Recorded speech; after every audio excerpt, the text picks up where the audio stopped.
QAnon is, in essence, a conspiracy theory that gives hope to people who want the things it says to be true. And according to the conspiracy theory, Trump is actually leading an effort to prosecute villainous Democrats, most of whom are engaged in baby sex trafficking rings and committing other heinous crimes. It also wraps in deep state conspiracy theories. It is used as a hopeful way to explain things like the Mueller probe into the Trump campaign. I personally believe that much of what we are taught and told by authorities or institutions in this country is false information.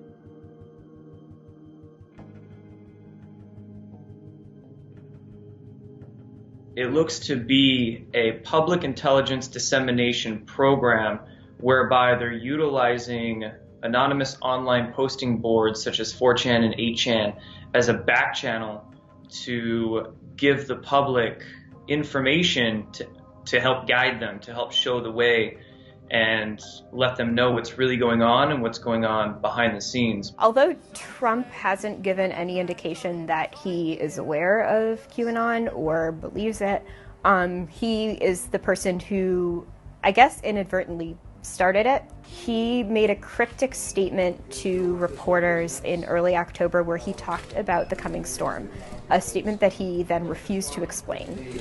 Calm before the storm.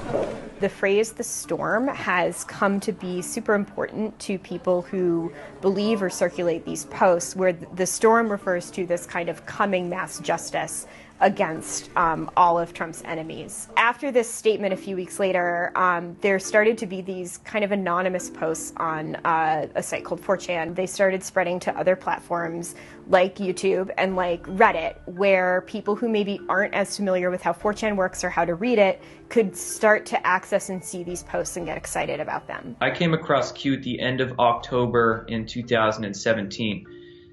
And it was within the first maybe 1, 2, or 3 days. Now, I first started seeing these posts on Twitter, actually. A bunch of people who believed in QAnon or wanted to give it more visibility showed up to a Trump rally wearing t-shirts and carrying signs that had big letter Qs on them. Many media outlets covered that and explained what QAnon was and began to kind of dive into this breakthrough moment for this conspiracy theory. People who believe in the QAnon conspiracy theory are so broad and often It is also bizarre. shockingly widespread. It's like an alternative reality game. Experts I've talked to who study media amplification will often kind of describe this paradox where journalists who are reporting on conspiracy theories or outlets that are pursuing these stories are simultaneously doing important and necessary work and doing the worst possible thing that they could do, which is giving these conspiracy theories an even wider audience. Common understanding of conspiracy theories in political life says that people who are out of power politically cling to political conspiracy theories or advance political conspiracy theories to somehow explain or justify their station. What's different about QAnon is that it's a vast conspiracy theory advanced by proponents of the victor of the presidential election. I think a lot of it is Trump supporters who love Donald Trump, who look at the publicly available evidence and say, well, I'm a little disappointed, right?